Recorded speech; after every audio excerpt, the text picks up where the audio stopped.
Yes, so Prodigy Finance offers loans to postgraduate students who are looking to study outside of their home country.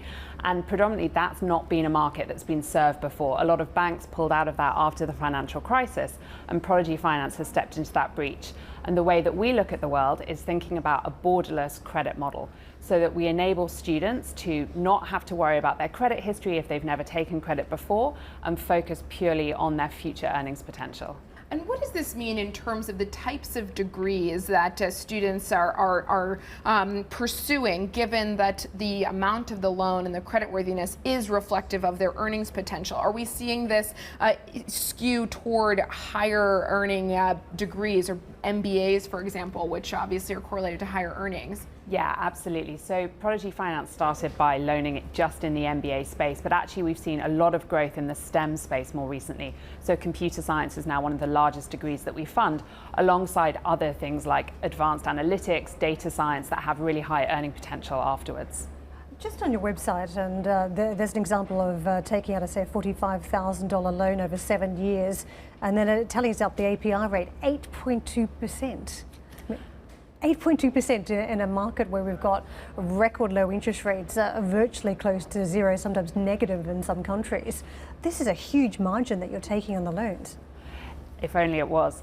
The way that we finance our business is obviously by raising our own costs, and because this is a very new asset class for people, there is a higher cost of capital involved in that. And so when we think about our funding, we're very focused on the affordability for the students themselves. And when you think about the future earning potential, because we are focused on supporting top degrees at the top schools around the world, the earnings of our students more than offset the cost of those loans. The other interesting thing is that whilst they're taking out a loan over a kind of a 7-year term, actually the majority of our students are paying that back much quicker because of bonuses and savings that they're able to make with those new degrees on top of it. Are you saying it costs you more to access funding markets than, say, what it would cost a bank to raise money than offer someone a personal loan? Yes, that's exactly the case. So because it's a completely new asset class, being able to lend to emerging market students who have no credit file whatsoever, this is a completely new way of doing business. Is there danger down the road? I mean, if we look at some of the messages from the Fed in recent years, one area they have been concerned about has been student loans. So as you go down the riskier end of the curve, is there a problem when we finally get to the stage when there is another recession and some of these models start to implode? Is there a problem with some of these student loans and the ability for them to pay it back? I think one of the things we're very focused on is being a responsible lender, so making sure that we are only giving out loans that really are affordable for students down the line. So one of the things we look at, for example, is making sure all of our students would still be able to take out a mortgage after they have studied. And I think in particular what's interesting about our business is that we believe it's pretty counter-cyclical.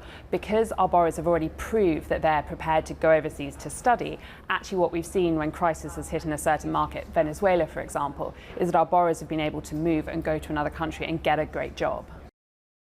Hi, I'm Joanna Bersecci, and thank you for watching. You can check out more of our videos by clicking on the boxes on the screen. And don't forget to subscribe to our channel for more from CNBC International. Thank you for watching.